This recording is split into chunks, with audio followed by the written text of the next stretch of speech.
Las medidas de coerción son, creo que esto es lo primero que tenemos que decir, limitaciones o restricciones o afectaciones a derechos fundamentales. Toda medida de coerción implica algún nivel de limitación, algún nivel de afectación a un derecho fundamental. Eso es lo básico que tenemos que entender. ¿Y por qué? Porque ningún derecho fundamental es absoluto, ningún derecho fundamental es irrestricto. Todos admiten en alguna medida restricciones o limitaciones. Entonces, las medidas de coerción implican eso en primer lugar, limitaciones, restricciones, afectaciones a derechos fundamentales que se realizan en el proceso con la finalidad de que éste cumpla sus objetivos. ¿De acuerdo? Una de las razones por las que se dictan medidas de coerción, las llamadas medidas limitativas o restrictivas de derechos, es para investigar eficientemente, ¿no? Ustedes saben que en una investigación a veces toca hacer allanamientos, ¿de acuerdo? Ustedes ven noticias, siempre ven que la fiscalía está allanando locales, allanando domicilios, ¿verdad? Y eso es una limitación a un derecho fundamental, a tu inviolabilidad de domicilio. A veces te están interceptando comunicaciones. Están escuchando ustedes a veces audios que salen respecto de conversaciones en temas de corrupción. Habrán visto el tema de los CNM audios, habrán escuchado los temas de los petroaudios y ese tipo de cosas. Entonces eso implica, el tema de los CNM audios, por ejemplo, implica limitaciones de derechos con fines de investigación, ¿no? La inviolabilidad o el secreto de las comunicaciones, por ejemplo, se afecta allí, pero con fines de investigar eficientemente. Entonces, ningún derecho fundamental es irrestricto. Con fines de investigación se pueden limitar o afectar. También se pueden limitar o afectar derechos fundamentales con otros fines que son los fines cautelares. Y cuando hablamos de un fin cautelar, ¿de qué estamos hablando? Cuando hablamos de un fin cautelar, estamos hablando de garantizar que la sentencia se puede ejecutar. Fin cautelar significa garantizar que la sentencia se cumpla, garantizar que la sentencia se ejecute. Y una medida cautelar es, por ejemplo, la prisión preventiva. Lo que busca es que cuando se haya terminado el juicio y emitido sentencia, el procesado esté habido, esté a buen recaudo, para que si es sentenciado pueda cumplir su pena, porque ya vamos viendo muchos casos donde los procesados nunca van a cumplir una pena porque no están habidos, ¿cierto? Están en estado de contumacia o ausencia. Entonces, la otra finalidad de las medidas de coerción es garantizar que la sentencia se cumpla. La otra finalidad de las medidas de coerción siempre va a ser también el tema de asegurar prueba. Esto es, que no se pierda información. Y una medida para asegurar prueba es, por ejemplo, el impedimento de salir del país de un testigo. Se le puede impedir salir del país a un testigo como medida de coerción. Imagínense, el testigo quiere irse de luna de miel a Cancún, entonces le tenemos que decir, mira, hermano, vas a tener que irte a Huanchaco nada más. ¿Por qué? Porque no vas a salir del país, porque lamentablemente necesitamos tu versión en el juicio. Entonces, impedimento de salir del país de un testigo con fines de aseguramiento probatorio. ¿Ven? Y la otra finalidad de las medidas de coerción es, creo yo, evitar reiteración y continuidad delictiva. ¿De acuerdo? Evitar reiteración y continuidad delictiva. Evitar que el delito se siga cometiendo. Y acá hay una gran discusión, un gran debate. Porque muchos no aceptan esa finalidad de las medidas de coerción, que es evitar que el delito se siga cometiendo. Evitar permanencia delictiva, continuidad delictiva. Yo siempre he dicho, hasta la prisión preventiva busca evitar que el delito se siga cometiendo. Claro, hay quienes dicen lo contrario. Pero yo sí creo que esa puede ser una finalidad de la prisión preventiva también, evitar continuidad delictiva. Cuando se suspende temporalmente en el ejercicio del cargo a un funcionario, se suspende en el ejercicio del cargo, por ejemplo, a un alcalde, eso es complicado hacer. ¿Por qué? Porque es por elección popular, ¿cierto? Pero a quien se le puede suspender temporalmente en el cargo para que no siga delinquiendo es alguien que no sea de elección popular. Puede ser un director municipal, por ejemplo. A un director municipal, a un magistrado se le suspende en el cargo para evitar que esté cometiendo delitos si es que se le ha verificado que está cometiendo delitos, ejemplo, ¿no? O, por ejemplo, a los padres que están maltratando a sus hijos, se les suspende la patria potestad mientras dure el proceso para evitar que los sigan haciendo daño, que los sigan afectando. Entonces, como verán, los fines de las medidas de coerción son 4. Investigar eficientemente, asegurar prueba, asegurar que la sentencia se cumpla, fin cautelar, y fin tuitivo coercitivo, esto es evitar que el delito se siga cometiendo, evitar continuidad delictiva. Con esos 4 fines se dictan medidas de coerción. Muy bien, pero dictar una medida de coerción puede estar justificado dentro de la finalidad que se quiere, ¿cierto? Por eso es que hay algunos principios que tenemos que respetar cuando dictamos medidas de coerción.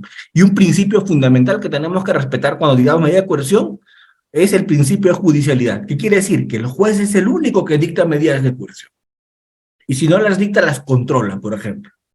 Cuando hay un arresto en flagrancia, detención policial en flagrancia, un arresto ciudadano en flagrancia, el juez no dicta eso lo hace la policía o los ciudadanos cuando hay flagrancia, pero el juez controla posteriormente. Hay un control posterior. Cuando hay un allanamiento en flagrancia, también hay un control posterior. Todo es controlado por el juez. Y el control judicial es ex ante o ex post, pero que el juez controla la coerción, controla la coerción.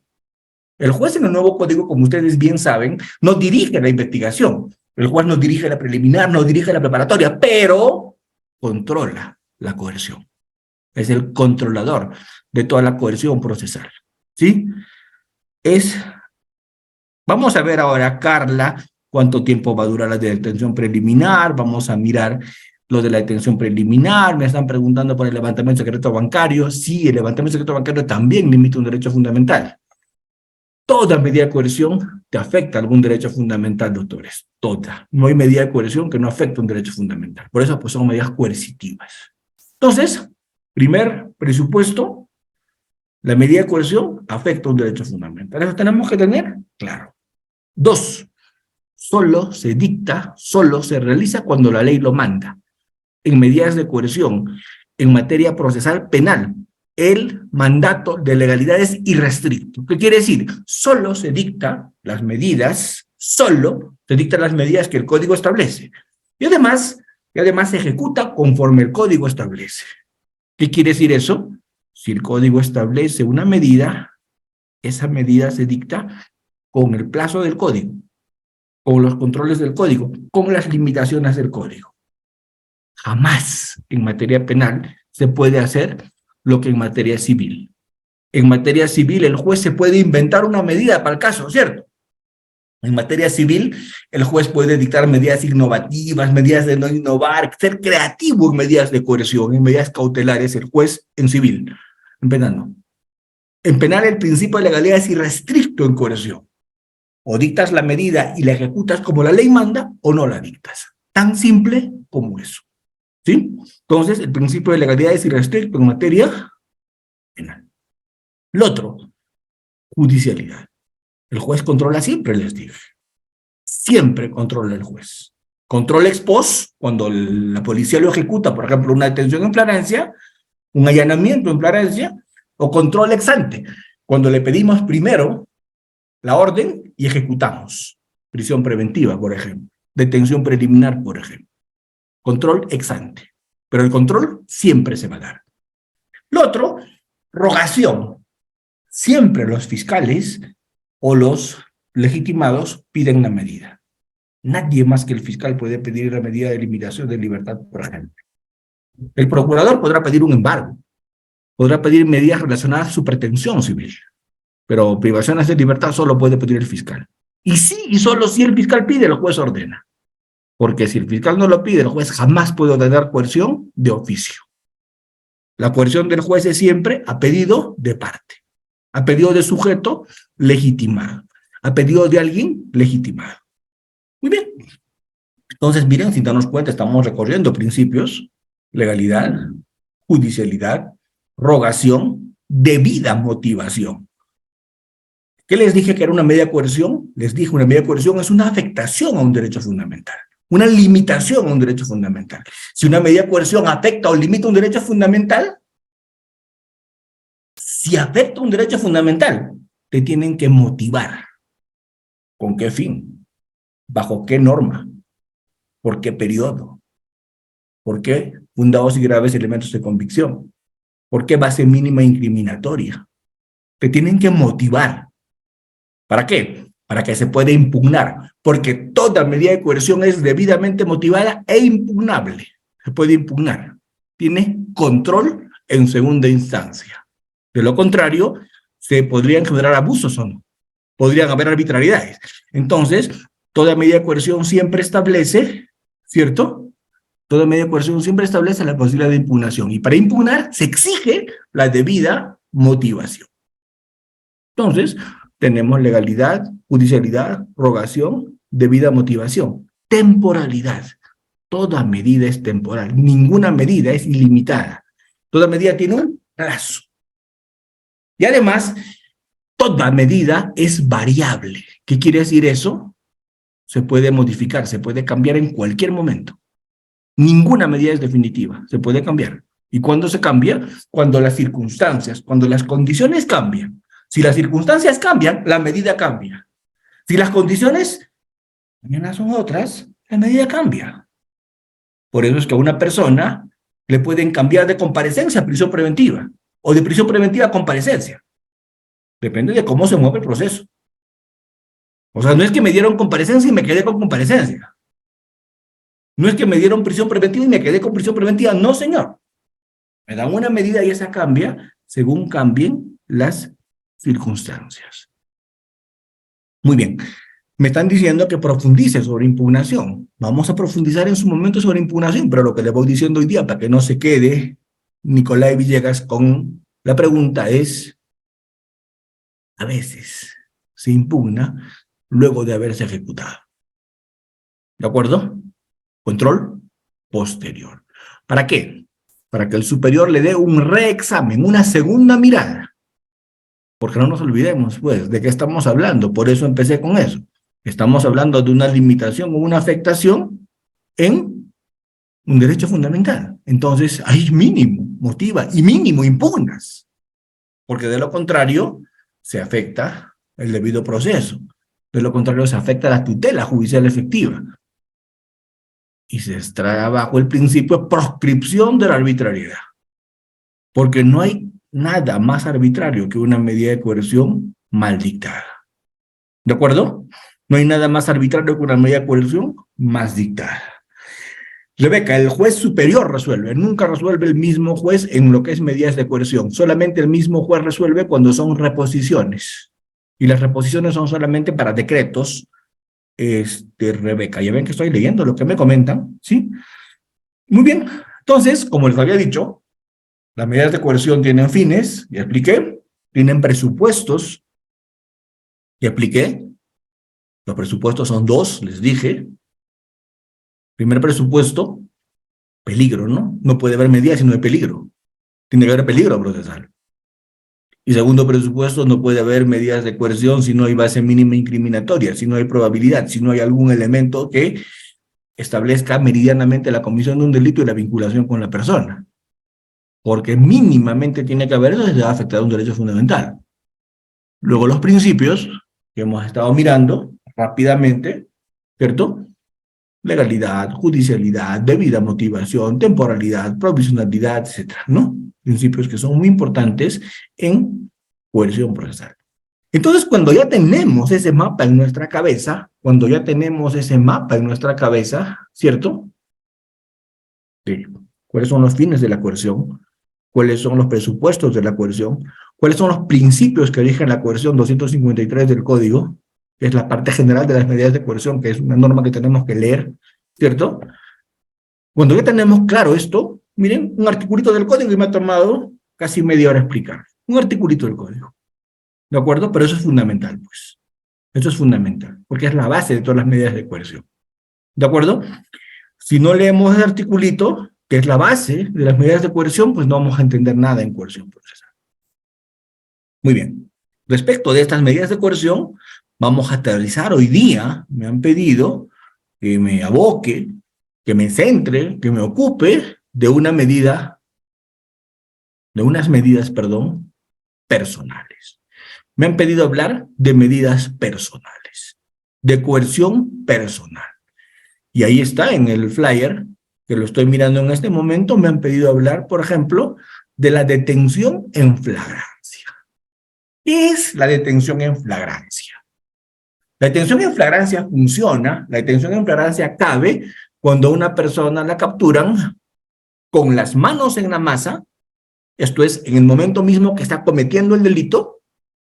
2, cuando está fugando después de haber cometido el delito. Y 3, con masa en las manos. Esto es, con vestigios, rastros, huellas que lo vinculen con el delito que se acaba de cometer. Y luego, la flagrancia por identificación de agraviados, de testigos, dentro del lapso de 24 horas. Y luego, la flagrancia, ¿cierto?, por identificación con videos. Todo eso hoy día se equipara a la flagrancia. Explicamos un poquito. Si una persona está cometiendo el delito en el momento mismo, está ejecutando ese momento el delito, está asaltando el banco, flagrancia propiamente dicha, flagrancia directa, flagrancia propiamente dicha. La policía en ese momento lo puede detener, porque está cometiendo el delito en el momento mismo, flagrancia, ¿cierto? Propiamente dicha. Pero de pronto la policía llega cuando están fugando desde el banco. Y el delito está consumado, ya no está cometiendo el delito. Están fugando después de haber robado el banco. La policía puede iniciar una persecución y capturarlo en el momento de la persecución. ¿Cómo se llama eso? Eso se llama cuasi flagrancia, flagrancia en fuga. Y luego tenemos la presunción de flagrancia. Se le perdió a la policía. No lo alcanzó en fuga. Se le perdió. Pero de pronto lo encuentran, más allá, lo vuelven a encontrar y le encuentran con las armas, con la sangre de los agraviados, impregnada en sus prendas, con el dinero que acaban de robar del banco. ¿Eso qué es? Flagrancia presunta. Esto es flagrancia presunta. ¿Qué significa flagrancia presunta? Con masa en las manos. Ya no con las manos en la masa, sino con masa en las manos. Me preguntan, ¿cuánto tiempo se le puede detener a la persona después de que ha cometido el delito? ¿Cuál es el plazo para detener a una persona después de que ha cometido el delito? Y el plazo es 24 horas. El plazo es 24 horas. 24 horas. Lo que se ha subido a 48 horas es el plazo para mantener detenida a la persona y ponerla a disposición del juez. Eso es 48 horas. ¿De acuerdo? Nicole, en todos los casos, Nicolai, 48 horas es, 10 días es, 15 días es, según crimen organizado, narcotráfico, terrorismo, ¿cierto? Eso es el plazo para mantener detenida a la persona, que es otra cosa muy distinta. Una cosa es el plazo para mantener detenida a la persona y otra cosa muy distinta es el plazo para detener a la persona. Para mantener detenida a la persona y ponerla a disposición del juez, 48 horas, 10 días, 15 días. Espectacular. Pero para detener a una persona en flagrancia, identificado por agraviados, identificado por testigos, identificado por cámaras, máximo dentro de las primeras 24 horas.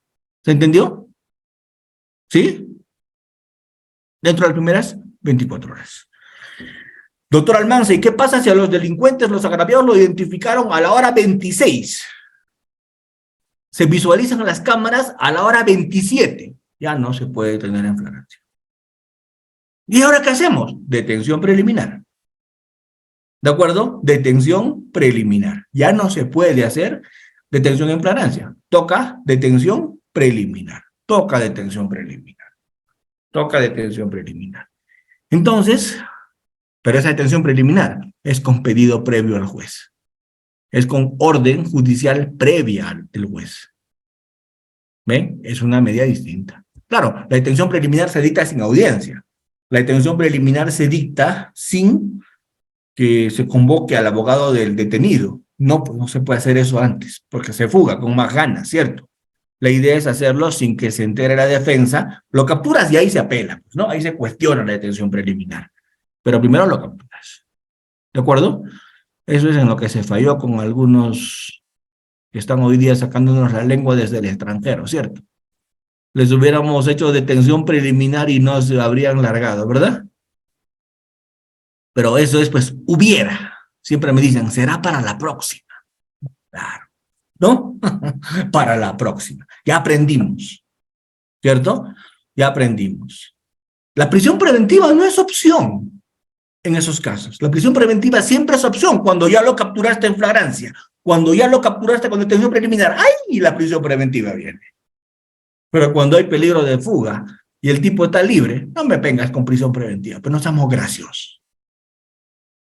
Porque ¿cómo es la prisión preventiva? Se convoca audiencia, tiene que estar su abogado, se cita días después. Hasta eso, ya está en Miami, ¿verdad?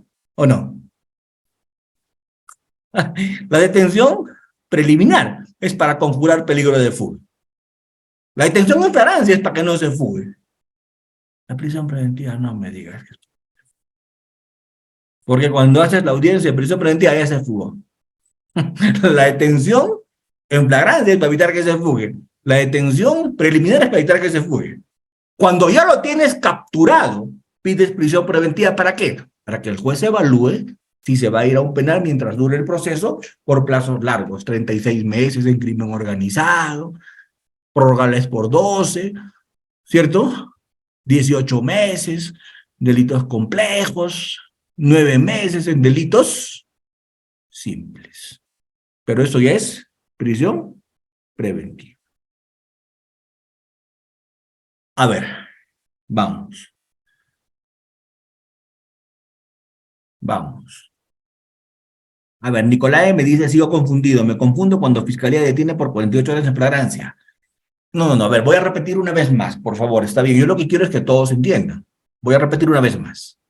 Una cosa es el plazo para yo chaparlo, detenerlo, que es 24 horas, ¿cierto? Y otra cosa es el plazo, cuando yo lo chapé, para tenerlo detenido y llevarlo ante el juez. Ese es 48 horas. Cuando yo lo chapé, para llevarlo al juez. Ese es 48 horas.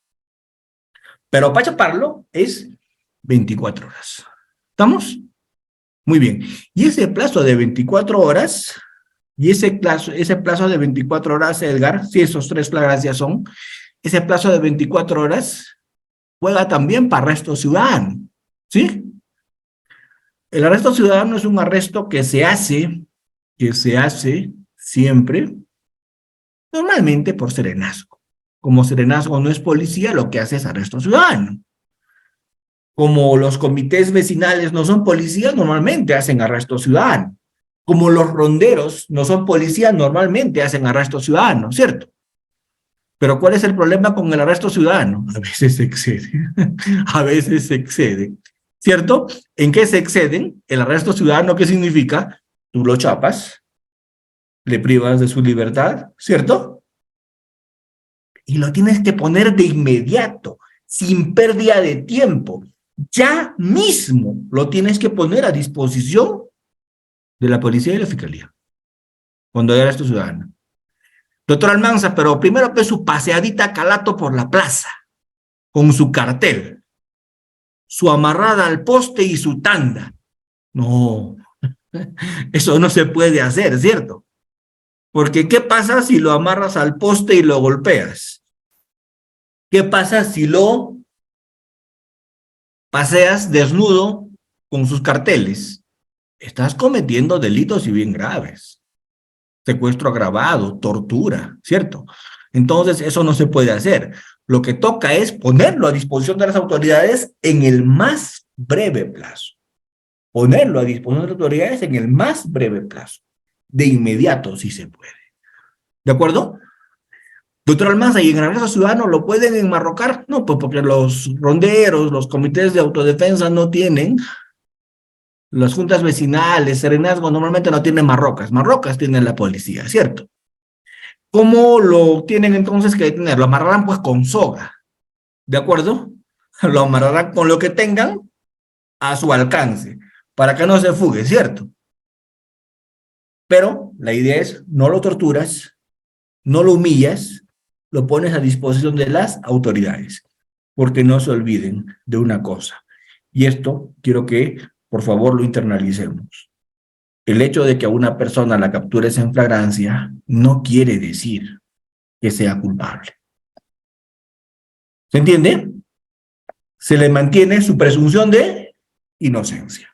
Por más que está capturado en flagrancia, se le mantiene su presunción de inocencia. Se mantiene su presunción de inocencia. ¿Y por qué? ¿Por qué se mantiene su presunción de inocencia? Porque no sabemos. De pronto está cometiendo el delito en flagrancia, pero ¿qué tal si no está actuando voluntariamente? ¿Qué tal si está coaccionado por otro? ¿Qué tal si hay alguien que lo está instrumentalizando con amenaza? ¿Tienen secuestradas su familia? No sabemos. Si está en un estado de necesidad. ¿Qué tal si está enajenado mental? ¿Qué tal si es un inimputable? Pregunto, ¿todo eso lo vamos a saber luego de la investigación o no? Eso lo vamos a ver luego de la investigación. Mientras tanto, se le presume inocente. Al final se va a quebrar la presunción de inocencia cuando termine el proceso. Mientras tanto, se le tiene que tratar como un inocente. Obviamente, pues a veces toca hacer el uso de la fuerza, ¿cierto? A veces, por ejemplo, a ver, vamos a poner un ejemplo. A ver, toca hacer uso de la fuerza a veces, ¿cierto? Y se los digo yo desde el punto de vista operativo. Después de 19 años trabajando como fiscal, algo he visto, ¿no? A ver, imagínense ustedes unos raqueteros, unos marcas. Imagínense ustedes unos apretones fuertes, una gente brava que está asaltando un banco. Han disparado, han herido a un policía. Yo pregunto, esta gente es muy peligrosa. Si se encuentran con la policía, yo les pregunto, ¿ustedes creen que se van a dejar detener? ¿Qué opinan? ¿Se van a dejar detener? Ya perdí, jefe. ¿Así? Yo no creo. Porque ellos saben que les espera cadena perpetua, 25 años, 30 años. Entonces, ¿qué es el tema? Van a querer librarse. Entonces, ese momento de la detención, en flagrancia, la policía va a tener que hacer uso de la fuerza. Doctor Almanza, ¿qué haces uso de la fuerza? Pues lo pisas en la cabeza, lo tiras en el piso, lo enmarrocas, lo pateas, lo aseguras. Y si se mueve, lo privas. ¿Por qué? Porque si le das una ventaja, te mueres. ¿Se entiende? Depende de cada caso, ¿cierto? Depende de cada caso.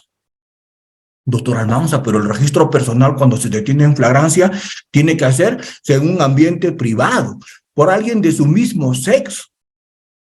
A ver, yo te pregunto, vamos a buscar el oscurito, ¿ya? A la vueltita, para que donde no vea a nadie, ¿ya? Y vamos a llamar a una coleguita mujer para que le haga el registro personal porque es mujer. Pregunto, en ese momento de enfrentamiento, captura balazos, ¿nos vamos a dar ese lujo? ¿O actuamos con lo que hay? Actuamos con lo que hay. Y en ese momento le haces el registro, en ese instante. A mí me ha tocado participar en ese tipo de operativos. Y he visto al costado mío cómo a un policía le han disparado con arma grande y lo han tirado varios metros con los impactos de bala. Si el policía no se murió fue pues porque tenía chaleco antibalas, pero eso igual lo botó el impacto. Entonces yo pregunto, ¿esta gente está jugando?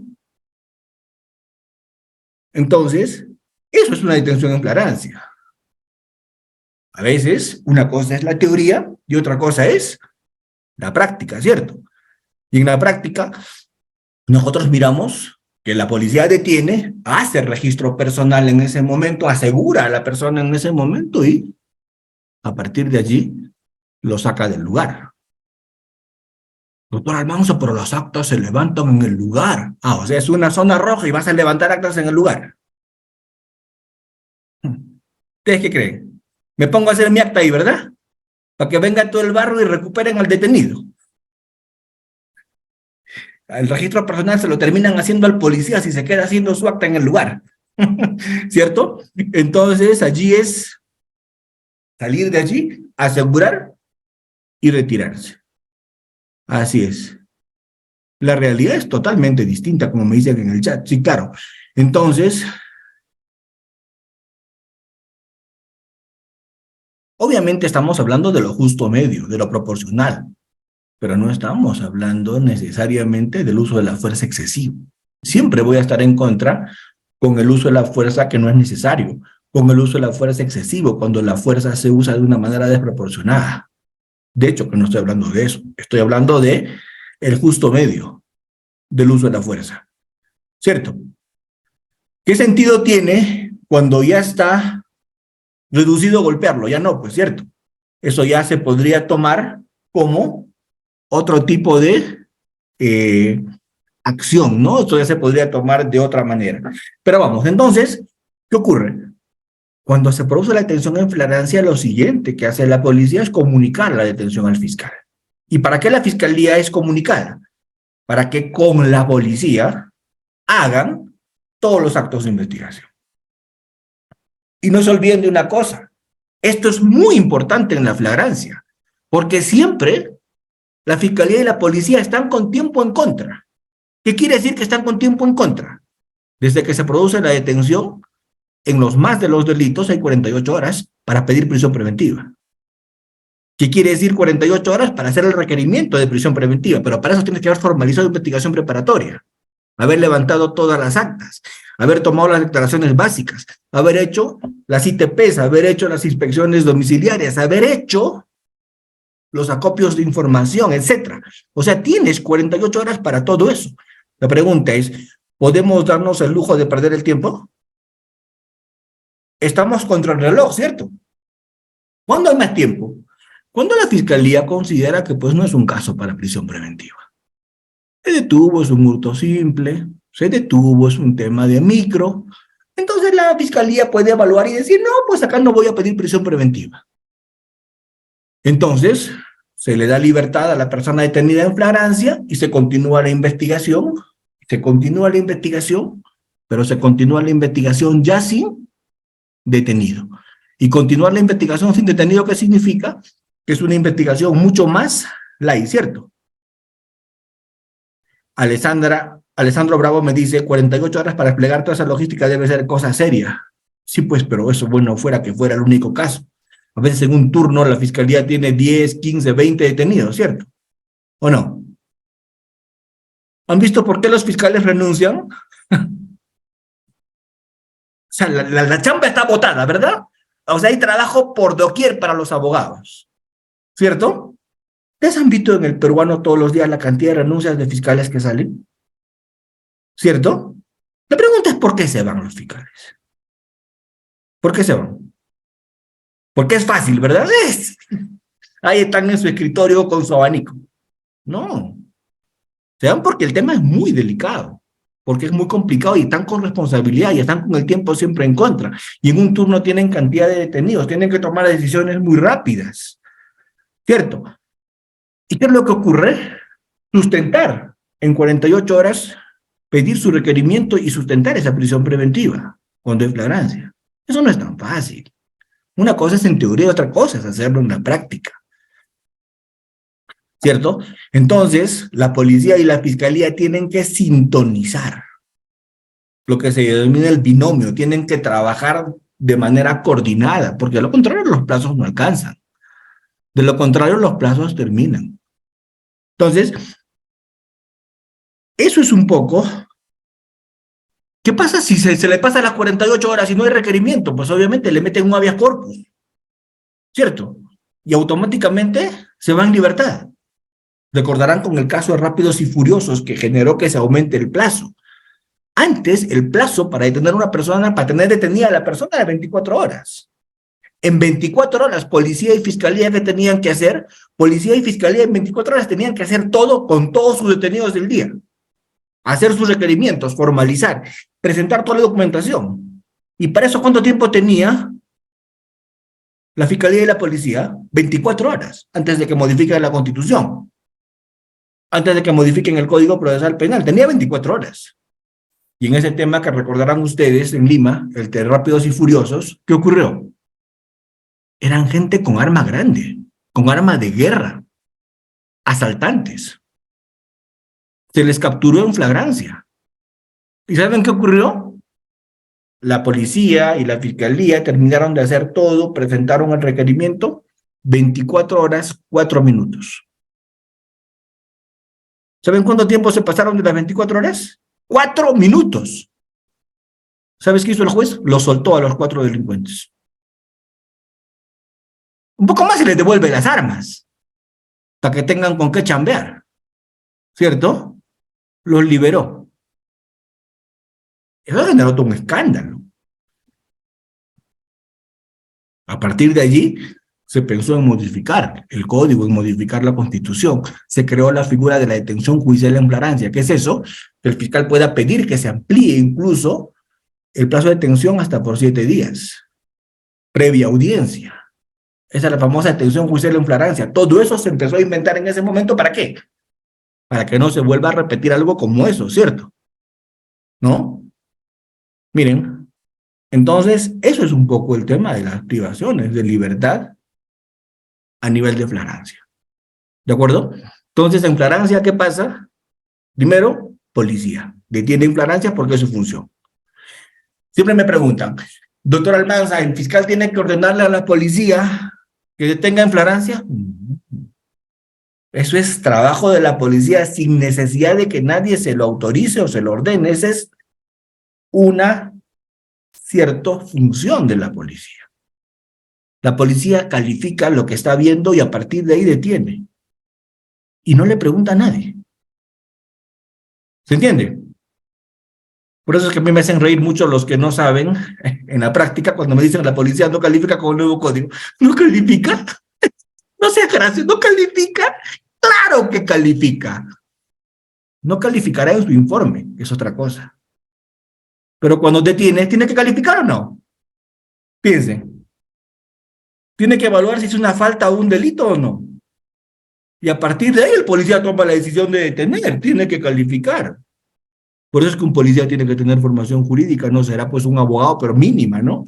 Entender todo el tema de los delitos. Para que a partir de allí detiene. Porque está viendo la detención. Y de inmediato comunica al fiscal. Y con el fiscal evalúan lo que hay que hacer en diligencias preliminares, porque las diligencias preliminares, cuando hay detención en flagrancia, duran solo 48 horas, si es que el fiscal va a pedir detención. Duran más si el fiscal no va a pedir prisión preventiva. Pero duran 48 horas cuando se va a pedir prisión preventiva. Entonces, a veces en los exámenes le preguntan a la gente, le dicen, ¿cuánto dura una investigación o diligencias preliminares? ¿Cuánto duran las diligencias preliminares? Depende. Las diligencias preliminares duran 48 horas cuando el fiscal va a pedir prisión preventiva, porque en las 48 horas tiene que formalizar la investigación preparatoria. Duran 60 días o un plazo mayor cuando el fiscal no pide medida, pero si el fiscal pide medida duran 48 horas.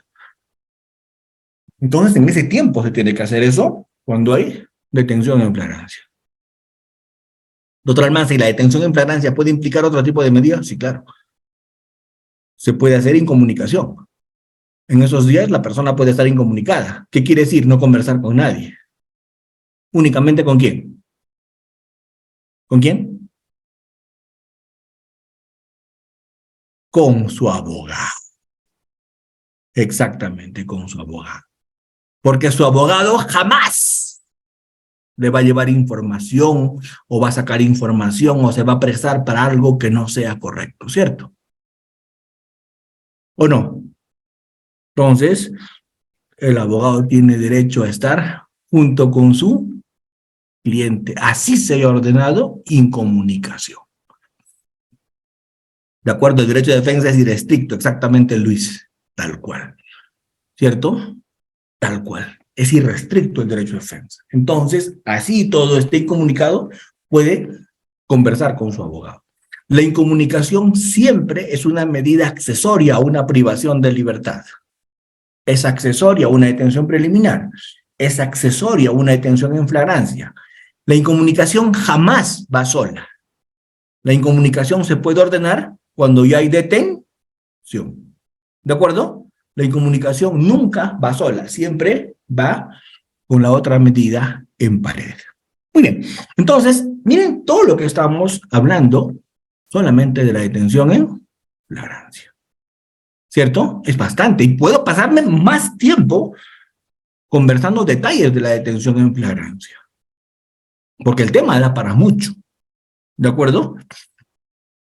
Me siguen preguntando en el chat, doctor Almanzar, cuando hay detención en flagrancia, ¿se le hace venir al abogado para que le hagan el registro personal? No, pues no te pases. O sea, el policía va a agarrar su chicharra paralizadora y va a paralizar todo.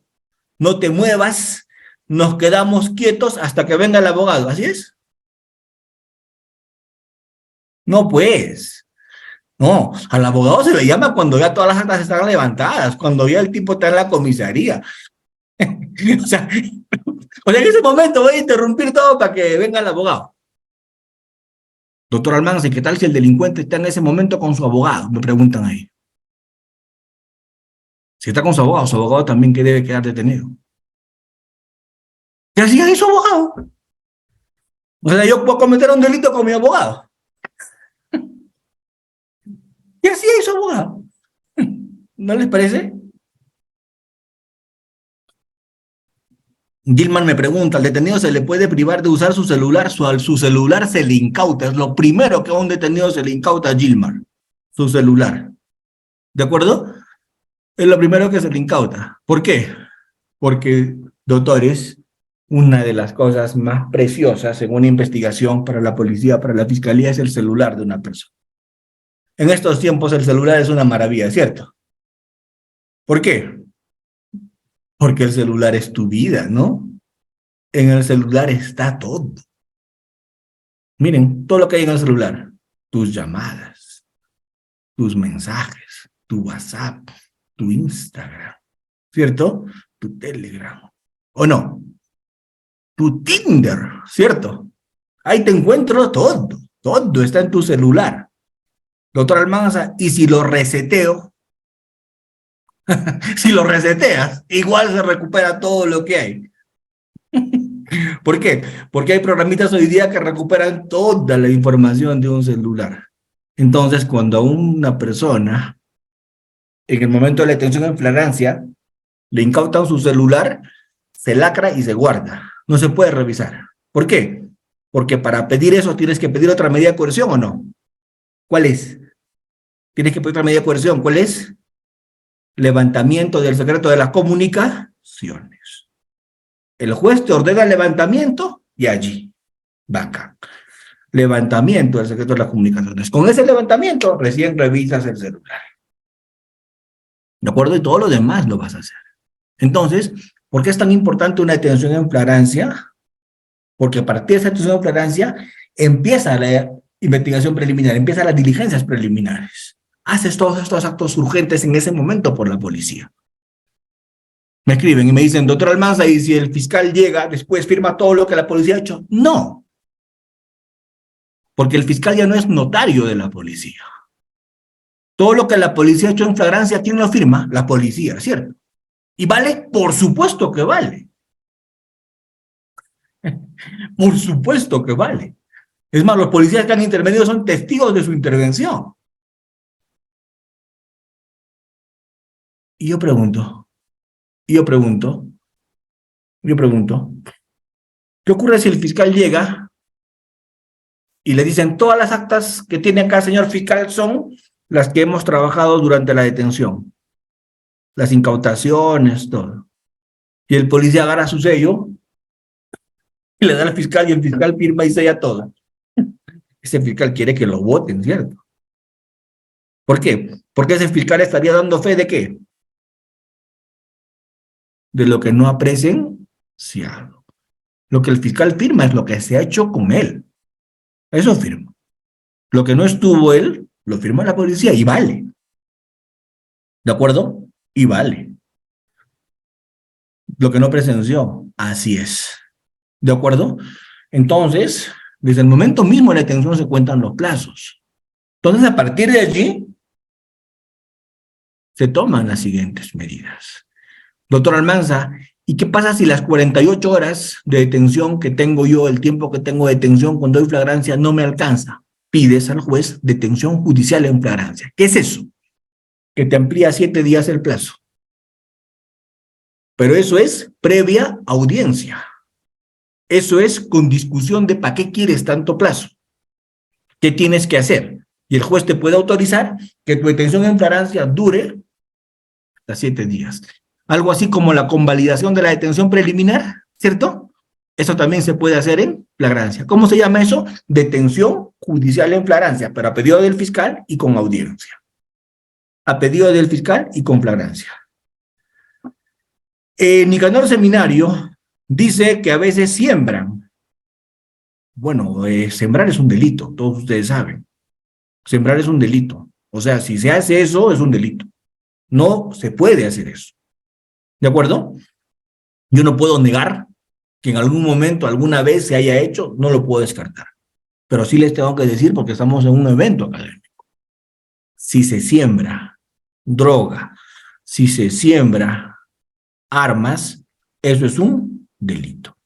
¿De acuerdo? Ok. El policía no puede ser testigo. Beltrán Pupi, José Miguel me dice, el policía es testigo súper, ultra, archi, hiper testigo. El testigo más importante de la fiscalía y que va a juicio es el policía. En el viejo código los policías no eran testigos. En el nuevo código, el testigo más importante es el policía. Porque da fe de ¿qué? De la intervención que ha realizado. Refiere todo lo que encontró. Me preguntan si el fiscal puede revisar celulares. No, no tiene esa potestad. No le puede ordenar al policía que lo haga. Lo que pasa es que a veces el detenido autoriza, pero eso también es riesgoso. Porque después su abogado lo puede cuestionar diciendo que estaba privado de su libertad, que en esas condiciones nadie autoriza nada y se vienen las complicaciones. ¿Para qué te desesperas? Puedes pedir, ¿cierto? Levantamiento del secreto de comunicaciones. Normalmente cuando hay detenciones en flagrancia, los jueces siempre te dan el levantamiento del secreto de comunicaciones para ver el celular. Así que por ahí no hay un problema, ¿cierto? Por ahí no hay un problema. Muy bien, entonces eso es todo lo que es flagrancia. Antes de que la hora nos gane, pasemos a la siguiente medida. Ya hemos visto detención judicial en flagrancia, que es prórroga de la detención en flagrancia hasta por 7 días. Ya hemos visto detención policial en flagrancia, que es 48 horas, dura 24 horas para detener desde que se comete el delito, en cuasi en presunción, y en el momento mismo en flagrancia propiamente dicha. Ahora vamos a ver la detención preliminar. ¿Cuándo hay detención preliminar?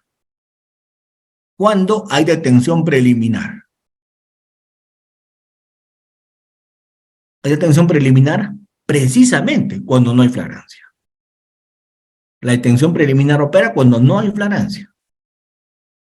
Cuando no hay flagrancia y no es posible acudir ante el juez. No hay flagrancia y no es posible acudir ante el juez a pedir prisión preventiva. ¿Qué nos toca? Detención preliminar. ¿Por qué? Porque imagínense ustedes si yo me voy a pedir prisión preventiva. Ya no la hago. ¿O no? ¿Sí? A ver, voy a tratar de hablar por un segundo sin hipocresías. ¿Sí? Vamos a tratar de hablar por un segundo sin hipocresías. Vamos a tratar de hacerlo. A ver, vamos.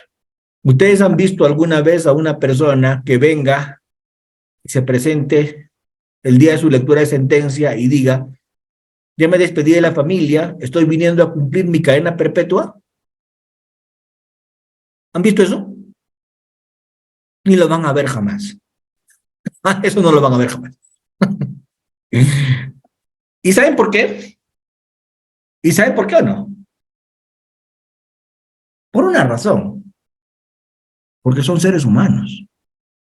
El ser humano no es una persona que ha nacido, que existe para estar encerrada. El ser humano es libre.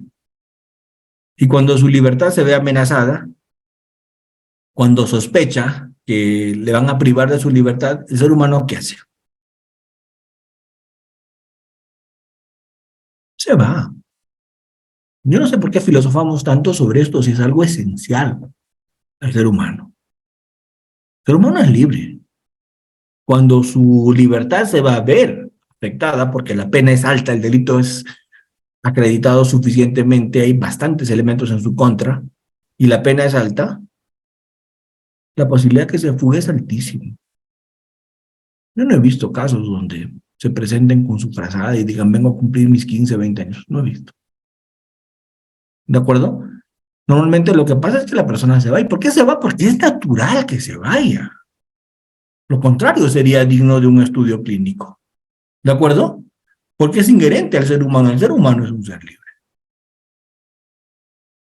Por lo tanto, cuando yo discuto prisión preventiva, cuando yo discuto ese tipo de medidas, ¿cierto? A mí lo que me interesa es la prueba que existe en su contra, la vinculación, los fundados y graves elementos de convicción, la imputación que tiene la fiscalía. Eso es lo que yo primero veo. Es lo que me interesa. La pena puede ser alta, no me interesa. ¿Por qué?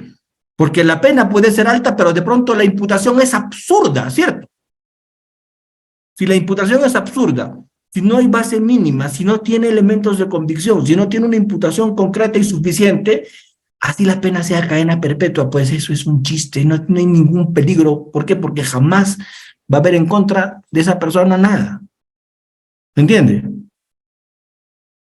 ¿Cuál es el principal presupuesto, el más fuerte para una detención preliminar o una prisión preventiva? El código dice en detención preliminar razones plausibles, ¿no?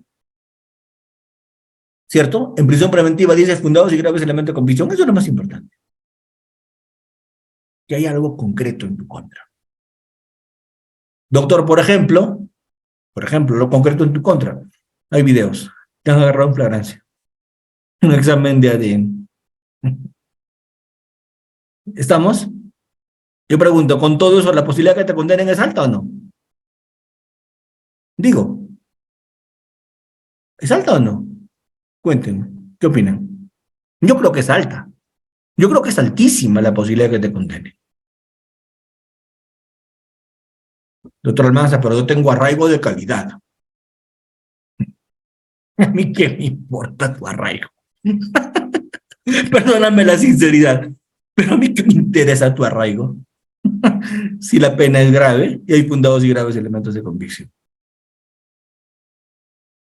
No quiero ser irrespetuoso, quiero ser sincero únicamente.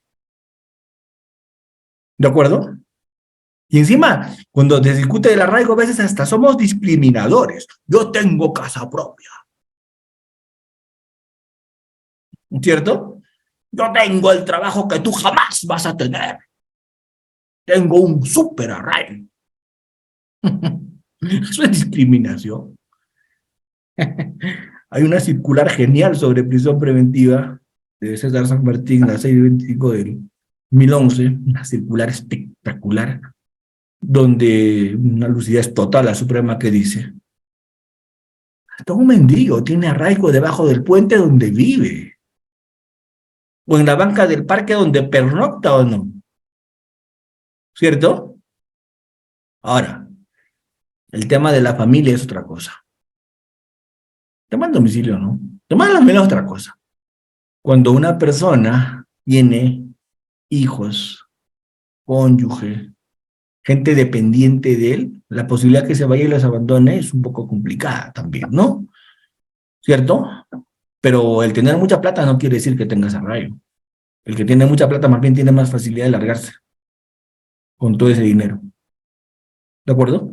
Entonces, esto, cuando vean ustedes prisión preventiva, así es, por ahí me están diciendo en el chat, yo tengo triple arraigo familiar. Sí, doctor, pero no lo diga en público porque, ¿no? Ahí te vas a complicar si alguien lee tu mensaje. ¿Ya? Entonces, claro que sí, se las paso. No, no, no. Yo lo que estoy diciendo, Gustavo Laura, no me malinterprete, yo lo que estoy diciendo es que lo fuerte qué cosa es para dictar una prisión preventiva. No es la gravedad de la pena como piensan muchos. La gravedad de la pena puede estar, Es un criterio para el peligro de fuga y la gravedad de la pena. El arraigo es otro criterio. La pertenencia es otro criterio. El código establece todos los criterios 268, 269, 270, 271. Ahí estamos hablando de prisión preventiva, ¿cierto? Ya. Jamás he dicho que sean dos presupuestos nada más. Lo que he dicho es que esos dos son los fuertes, son los importantes. Y particularmente yo, de allí parto mi análisis. ¿Se entiende? Y cuando en mi análisis están presentes esos dos grandes presupuestos, estos fundados y graves elementos de convicción, así dicho, fundados y graves, y a eso le sumas, ¿cierto? Gravedad de la pena, no se me ocurre qué tipo de arraigo puede haber para ganarle a eso. Honestamente se los digo. No se me ocurre qué tipo de arraigo puede haber para ganarle a eso. Rebeca me dice, pero ¿se podría pedir mejor arresto domiciliario? No se puede, porque el arresto domiciliario con el nuevo modelo procesal penal solamente funciona en mayores de 65 años, en gente embarazada, en gente con enfermedad terminal, ¿cierto? Y en personas que tienen discapacidad. Ya no es como antes, ¿no? Antes se hizo abuso del arresto domiciliario, recordarán ustedes, ¿cierto? Teníamos a Laura Bozzo con arresto domiciliario desde su canal haciendo su programa. Teníamos a futbolistas con arresto domiciliario, ¿cierto? Teníamos a la mitad de los procesados con arresto domiciliario. Y yo pregunto, ¿podíamos darnos ese lujo? Y digo, ¿por qué podíamos darnos ese lujo? ¿Saben cuántos policías se necesita para cuidar una casa de alguien que está con arresto domiciliario? ¿En cuántos turnos? Y yo pregunto,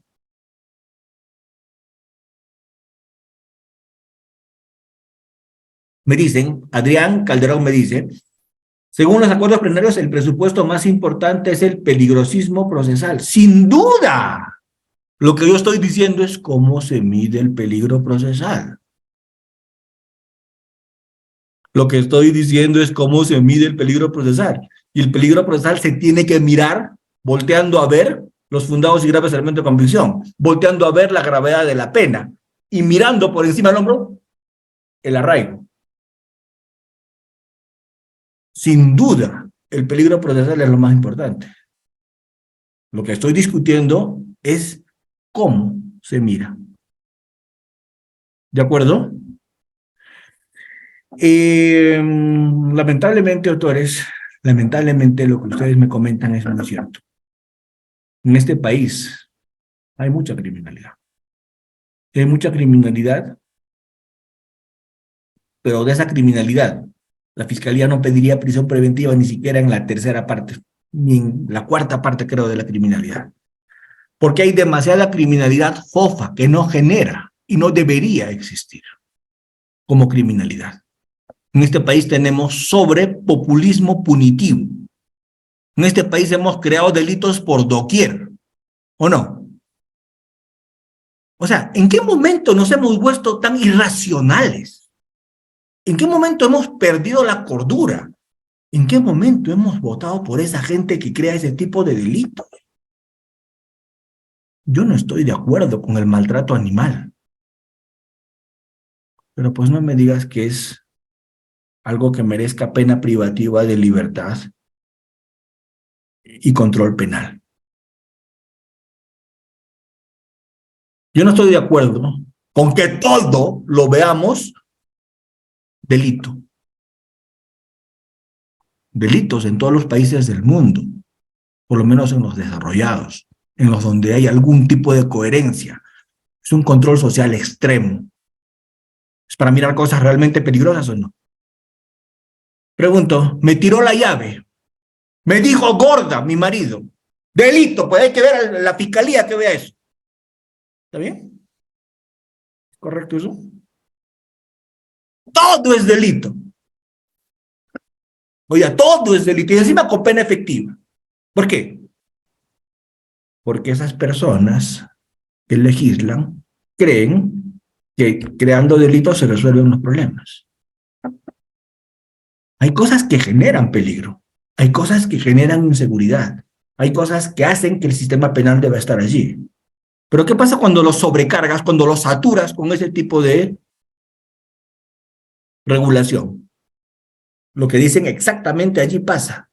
Aumenta la carga. Y cuando aumenta la carga, los penales colapsan. Todo se empieza a caer. Doctores, solo les digo una cosa. Vamos a llegar a 100.000 presos en el Perú en hoy día. ¿Sí? Hay un hacinamiento total en los penales. ¿Y saben qué? ¿Saben cuánta cantidad de los que están en los penales trabaja o estudia? Ni siquiera el 20%. ¿Por qué? Porque no hay capacidad para hacerlo. Porque no es posible. El 10 al 12% trabajan o estudian en los penales. Pregunto, si el 10 o 12% trabajan o estudian en los penales, yo digo, tal vez, quizá, quién sabe, probablemente, ojalá, Dios quiera, ese 10 o 12% que trabajan o estudian en el penal se resocialice.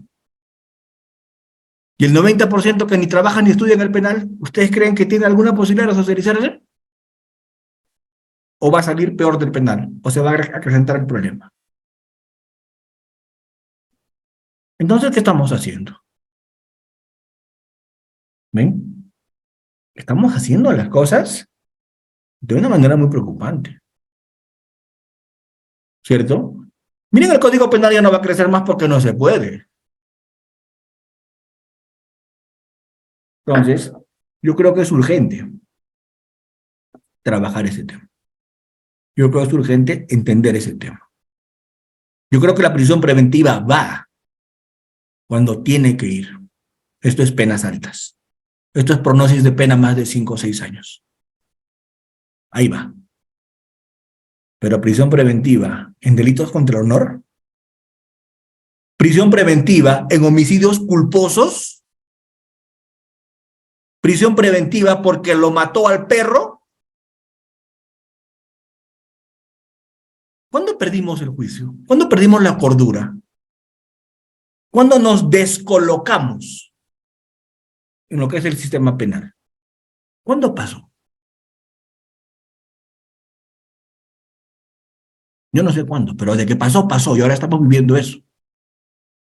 ¿Cuándo le dimos autoridad a la prensa para que un periodista que no tiene estudios de derecho diga que porque el fiscal no pidió prisión preventiva es un corrupto, porque lo compraron, lo sobornaron y ha generado impunidad? Yo pregunto, ¿ese periodista sabe que la prisión preventiva es una medida de coerción? ¿Ese periodista sabe que la prisión preventiva es una medida que solo se dicta para evitar peligro procesal? ¿Ese periodista sabe que si no se dicta prisión preventiva el proceso continúa? No sabe, pues ¿qué va a saber? Tendría que ver a la universidad para haber estudiado Derecho. Pues no sabe, pues, pero opina. Entonces, claro, como el fiscal tiene miedo, pide prisión preventiva. Y como el juez se quiere curar en salud, dicta la prisión preventiva. Y los penales están como están. Bueno, no quiero hablar más de eso porque la verdad me crispa, me fastidia. No me parece que debemos estar así. Lamentablemente, me han pedido hablar de medidas de coerción y tengo que hablar, pues.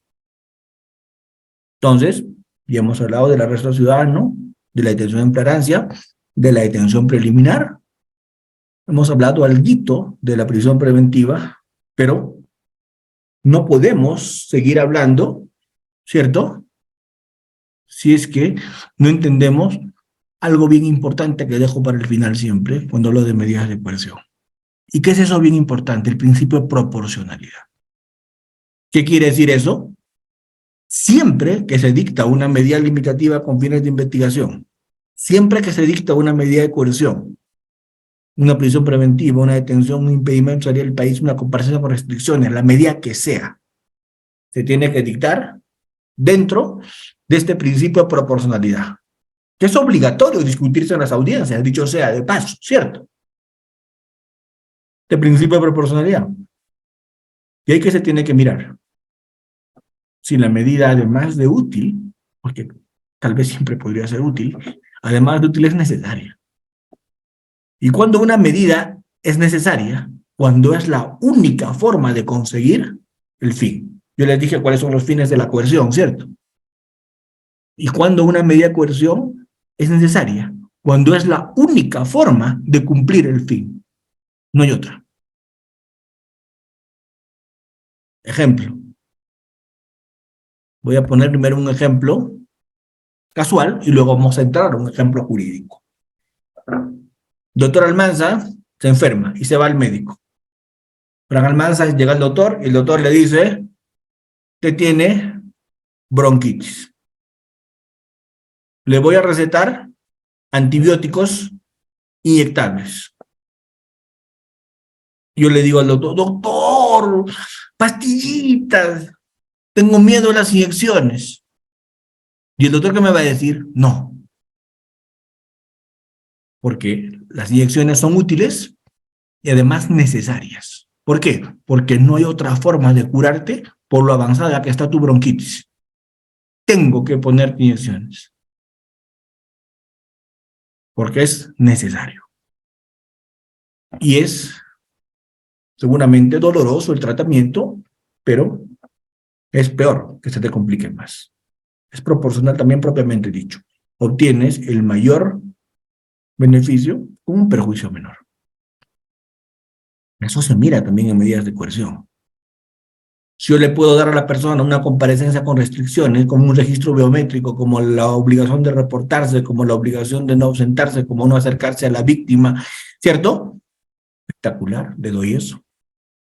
Tal vez un impedimento de salir del país alcance, le doy eso. Tal vez. Pero si ninguna de esas sirve, tengo que darle prisión preventiva, pues no queda de otra. A ver, imagínense ustedes a un señor raquetero que ha sido capturado luego de enfrentarse a balazos con la policía. Yo le voy a decir, Cholito, hermano, mira, te vamos a dar comparecencia. Pero eso sí, Cholo, no se te ocurra seguir robando. Jefe, por la zarita, hermano, acá me planto. ¿Te crees? ¿Este man qué va a hacer si pisa la calle? ¿Qué va a hacer? Ya está. Oye, Cholito, ¿sabes qué? Y lo otro, ni se te ocurra fugar. Cada vez que te citemos, te vas a presentar. Claro, ahí estoy. Media hora antes voy a estar. ¿Le cree? Si te pata chapa calle, ¿qué hace? No lo ves más. ¿Cierto? Por favor, me olvidaba. Ni se te ocurra ir a amenazar a los agraviados. No, no, no. Yo mismo voy a traer todo lo que me vincula. Doctores, ¿hay de otra? ¿Con ese tipo de gente? ¿Hay de otra? No, ¿verdad? Entonces ahí es que fija una prisión preventiva, porque es útil, es necesaria, no hay de otra. Es la única. Y además es proporcional. ¿Cierto? Ese análisis se hace en proporcionalidad. ¿O no? Pero en otros casos, pues le puedo mandar a su casa, le puedo dar una atención domiciliaria, es una persona pues inválida, ¿dónde se va a ir? ¿Se acuerdan de ese aeropirata en Colombia? Un caso que el juez vino acá al Perú a explicarnos su decisión. Cuando yo fui, luego me arrepentí de haber ido porque era tan elemental lo que había resuelto, no sé por qué ese juez era tan famoso. ¿Qué ocurrió? ¿Qué ocurrió? Ocurrió que este señor era un militar del ejército, estaba haciendo desactivando minas. Esas minas que ponían ahí los grupos alzados en armas en Colombia, estaba como militar desactivando minas. Pero por flojo, como el equipo de desactivación de explosivos era pesado, confió en su pericia y estaba desactivando minas sin usar el equipo. ¿Qué creen que pasó? Pisó una mina y salió volando y perdió las piernas. Se voló las piernas. Su institución le dijo que se había autolesionado por negligencia y le dieron de baja, lo sacaron. Él postulaba que debieron dejarlo en el servicio, en oficina, pero lo sacaron. Así que decidió vengarse. Y como era experto en material de guerra, tenía pertrechos en su casa, tenía granadas en su casa, y se llenó de bombas, se puso una casaca y se subió a un avión. ¿Qué quería hacer? Volar el avión, cuando el avión estaba aterrizando para llevarse al aeropuerto. ¿Cierto? ¿Y saben qué? En el aeropuerto no lo detectaron, lo dejaron subir al avión, porque como era con silla de ruedas, lo pasaron por un costado del arco de metales. Y subió lleno de bombas al avión. ¿Saben por qué no hubo una tragedia mundial? Porque el tripulante lo vio cuando estaba a punto de activar los explosivos. Se le tiró encima y lo neutralizaron. Obviamente la fiscalía pues a este man le abrió proceso, y le abrió proceso por todo. Contra los medios de transporte, tenencia de armas, tentativa de genocidio. Creo que violación sexual no le puso, pero todos los demás delitos lo incluyó, ¿cierto? ¿Y saben qué? Pidieron prisión preventiva. Así es. ¿Y qué dijo el juez colombiano? Dijo, no, no le doy prisión preventiva. ¿Por qué? Sin trabajo, sin plata, sin piernas. ¿Dónde se va a ir? ¿Cierto? Así que, ¿qué hizo? Comparecencia con restricciones. Que lo cuide una institución militar. Que lo internen. Restricciones. No le dejan subir aviones. No le den explosivos, obviamente, ¿no? ¿Cierto? ¿Qué creen? Y esa fue la gran decisión. Cuando el juez vino acá al Perú a explicarnos eso, la verdad no me pareció una gran decisión. ¿Era simple o no? ¿O a esa persona le podías mandar a un penal?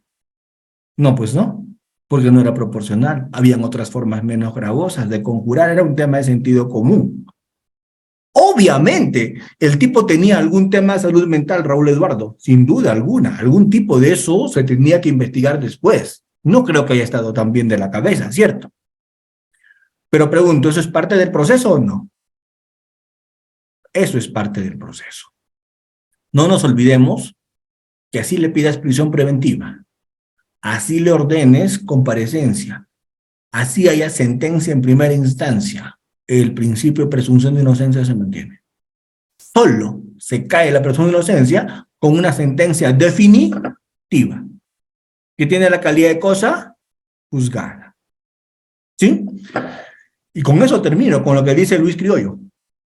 Con lo que dice Luis Criollo. Normalmente, cuando hay flagrancia, hay proceso inmediato. Excelente. Luis Criollo me dice, cuando hay flagrancia, proceso inmediato. ¿Y por qué? Porque normalmente, por lo general, las más de las veces, probablemente, cuando hay detención en flagrancia, ya no hay mucho que hacer, ¿no? Porque si hay detención en flagrancia, tengo a los policías que han detenido de testigos. Tengo todo lo que le han incautado. Tengo al agraviado. Tengo cámaras, ¿cierto? Por lo tanto, ¿qué cosa más voy a investigar? Lo normal es que cuando hay detención en flagrancia, haya proceso inmediato. Eso es lo normal. Doctor, ¿y cuándo no habría? De pronto el tema es muy grave. Tal vez no, ahí. O de pronto tengo acreditado que lo mató, pero todavía no sé el móvil. Y tengo que investigar para saber el móvil. De repente es un sicario. De repente es un ajuste de cuenta, ¿cierto? Una emoción violenta. ¿Y eso qué quiere? ¿Eso qué quiere? Investigar un poco más, ¿verdad? Entonces, cada caso tengo que mirarlo según su propia lógica. ¿Sí? Y después podría trabajar, como dice el colega acá, acusación directa, podría trabajar a partir de temas, terminaciones anticipadas, ¿cierto? Ya se irá viendo de a poco. Doctores, qué pena que el tiempo se nos acabe. Lamentablemente a mí me ponen un micrófono y no paro. Y no paro. Y no paro porque los veo a ustedes, porque veo 621 personas a las 10:30 de la noche. ¿Y cómo puedo parar? ¿Y cómo puedo parar? 10:30 de la noche y la gente ahí. ¿Cierto? Una doctora durmiendo, abandonada, también. Ahí está, también está ahí, ¿cierto? Ahí está, también. Esa doctora nunca me deja, siempre a todos los eventos va. Con usted nomás duermo, doctora Almanza, me dice en el interno, ¿cierto? Entonces, doctora, ya le voy a mandar todas las sesiones que voy a tener para que usted me siga y pueda contribuir con su sueño. No, muchas gracias a ustedes. Excelente, doctores, gracias, gracias. De verdad que es un honor tener tantas personas, es un honor estar con ustedes y créanme, siempre me disculpo por los excesos porque creo que los cometo sin querer, pero es parte, creo, del intercambio, es parte del estilo, y si es que alguien se siente afectado, pues jamás va a ser mi intención ofender a alguien, ¿sí?